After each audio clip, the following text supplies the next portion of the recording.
ഇത് ചീരച്ചേമ്പാണ്. ചീരച്ചേമ്പിൻ്റെ ഇല നമുക്കിന്ന് തോരൻ വെക്കാം. എങ്ങനെയുണ്ടെന്ന് നോക്കാമല്ലോ. മഞ്ജു, അപ്പം ചീരച്ചേമ്പിൻ്റെ ഇല കട്ട് ചെയ്തു. ആ തണ്ട് കുറച്ചും കൂടെ താഴേന്ന് കട്ട് ചെയ്യാം. താഴേന്നേ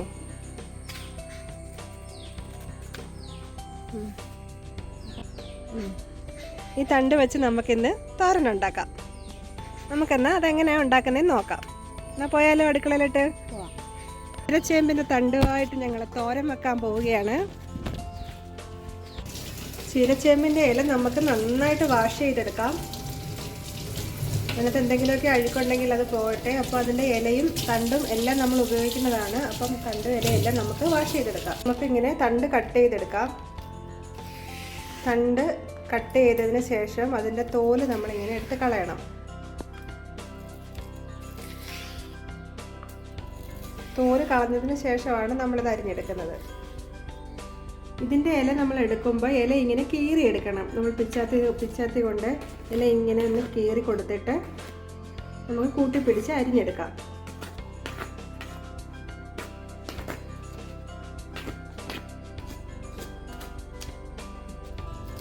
ഇത് ചുരുട്ടി പിടിച്ചിട്ട് നമുക്കിങ്ങനെ കുറേശ്ശെ അരിഞ്ഞെടുക്കാം. നല്ലതുപോലെ ചെറുതായിട്ട് വേണം അരിഞ്ഞെടുക്കാൻ.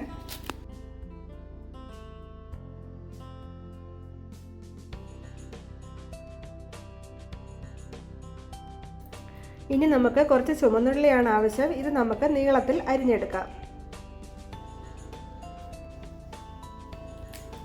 ഇനി നമുക്ക് വേണ്ടത് ഒരു 4-5 വെളുത്തുള്ളിയും എരിവിനാവശ്യമായ കാന്താരി മുളകുമാണ്. ഇത് ചതച്ചു കൊണ്ടുവരാം. ഇനി ഒരു മുട്ട കൂടി വേണം. നമ്മുടെ തോരന് വേണ്ടുന്ന ഇൻഗ്രീഡിയൻസ് എല്ലാം റെഡി ആയിട്ടുണ്ട്. നമുക്കിനി തോരൻ വയ്ക്കാം. സ്റ്റവ് കത്തിക്കാം. പാൻ വെച്ച് അതിലേക്ക് നമുക്ക് വെളിച്ചെണ്ണ ഒഴിച്ചു കൊടുക്കാം. ചൂടായി അതിലേക്ക് നമുക്ക് കടുകിട്ട് കൊടുക്കാം.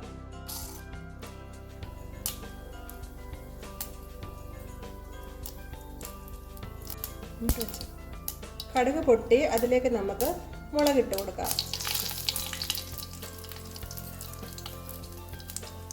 ഇനി നമുക്ക് കറിവേപ്പില കൂടി ഇട്ട് കൊടുക്കാം. ഇതിലേക്ക് ചതച്ച് വെച്ച കാന്താരിയും വെളുത്തുള്ളിയും ഇട്ട് കൊടുക്കാം.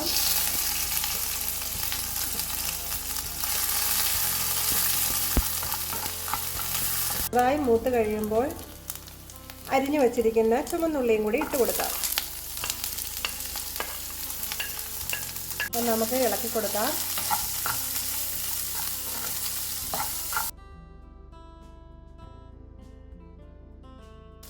ഇതിലേക്ക് മഞ്ഞൾപ്പൊടി ഇട്ട് കൊടുക്കാം.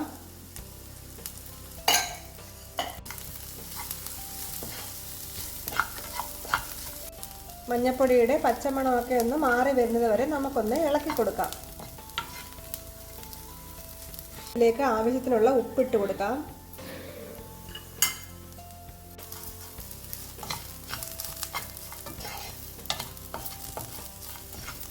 ഉള്ളി ചെറുതായിട്ടൊന്ന് മൊരിഞ്ഞ് വരണം. അതിനുശേഷം നമുക്ക് അരിഞ്ഞു വെച്ചിരിക്കുന്ന ചീരച്ചേമ്പിൻ്റെ ഇല ഇട്ട് കൊടുക്കാം.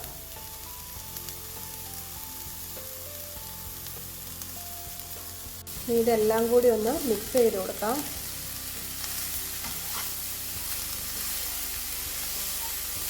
ഇതിന് ഉപ്പ് ഒരുപാട് ഇടേണ്ട ആവശ്യമില്ല. കുറച്ച് ഉപ്പ് ഇട്ടതിന് ശേഷം പിന്നെ ഉപ്പ് വേണമെങ്കിൽ ഇട്ടാൽ മതി. കാരണം ഇതെല്ലാം കൂടി ഒന്ന് പറ്റി ഇതൊന്ന് പകുതിയാകും. അതുകൊണ്ട് ആവശ്യത്തിനനുസരിച്ചുള്ള ഉപ്പിട്ട് കൊടുത്താൽ മതിയാവും. ഇത് നമ്മൾ ഇട്ട് ഒന്ന് ഇളക്കിയപ്പോൾ തന്നെ ഇത് പകുതിയായി. അപ്പോൾ ആവശ്യത്തിനനുസരിച്ചുള്ള ഉപ്പ് മാത്രം ഇട്ട് കൊടുത്താൽ മതി. നടുക്കോട്ടൊന്ന് കൂട്ടി വെച്ചതിന് ശേഷം ഒന്ന് അടച്ചു വെച്ച് വേവിക്കാം.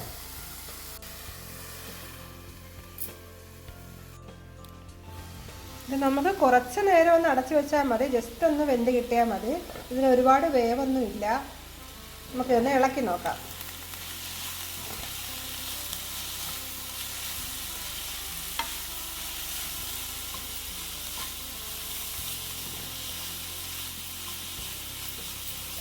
ഇതിലേക്ക് നമുക്ക് കുറച്ച് തേങ്ങ കൂടി ഇട്ട് കൊടുക്കാം.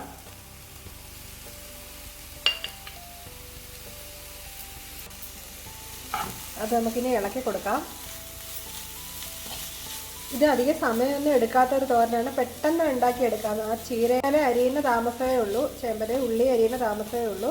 നമുക്ക് പെട്ടെന്ന് ഉണ്ടാക്കിയെടുക്കാൻ പറ്റുന്ന ഒരു തോരനാണ്, ഹെൽത്തി തോരനാണ്. തേങ്ങ ചേർത്തതിന് ശേഷം 2 മിനിറ്റ് നമുക്കൊന്ന് ഇളക്കി കൊടുക്കാം. അതിനുശേഷം ഈ തോരൻ ഒരു സൈഡിലോട്ട് ആക്കിയതിന് ശേഷം നമുക്ക് മുട്ട ഒഴിച്ചു കൊടുക്കാനുള്ള ഒരു സ്പേസ് ഉണ്ടാക്കാം.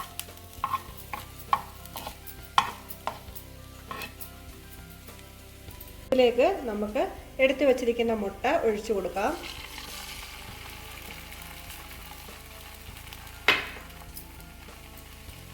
മുട്ടയിലേക്ക് നമുക്ക് ഒരു ശകലം ഉപ്പ് ചേർത്ത് കൊടുക്കാം. മുട്ട ഓപ്ഷണലാണ്, ആവശ്യമുണ്ടെങ്കിൽ മാത്രം മുട്ട ചേർത്താൽ മതിയാകും. വെജിറ്റേറിയൻസിന് മുട്ട ചേർക്കേണ്ട ആവശ്യമില്ല. ഇനി ഈ മുട്ട നമുക്ക് ഒന്ന് ഇളക്കി കൊടുക്കാം.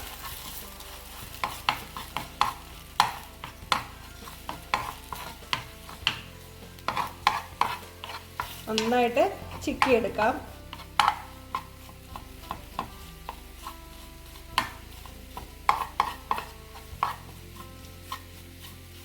മുട്ട ഇപ്പം വെന്തിട്ടുണ്ട്, നല്ല രീതിയിൽ നമ്മൾ ചിക്കി എടുത്തിട്ടുണ്ട്. ഇനി നമുക്ക് ഇതെല്ലാം കൂടി ഒന്ന് മിക്സ് ചെയ്യാം.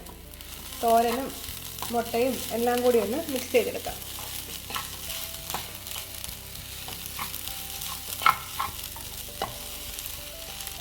നമ്മുടെ തോരൻ ഇവിടെ റെഡി ആയിട്ടുണ്ട്. നമുക്കിനി ഇതൊരു സെർവിങ് ഡിഷിലേക്ക് മാറ്റാം. അങ്ങനെ നമ്മുടെ ചീരച്ചേമ്പിൻ്റെ തോരൻ റെഡി ആയിരിക്കുകയാണ്. ഞങ്ങളുടെ ഈ ഒരു വീഡിയോ നിങ്ങൾക്ക് ഇഷ്ടമായെങ്കിൽ ലൈക്ക് ചെയ്യുക, ഷെയർ ചെയ്യുക, സബ്സ്ക്രൈബ് ചെയ്യുക. Thank you.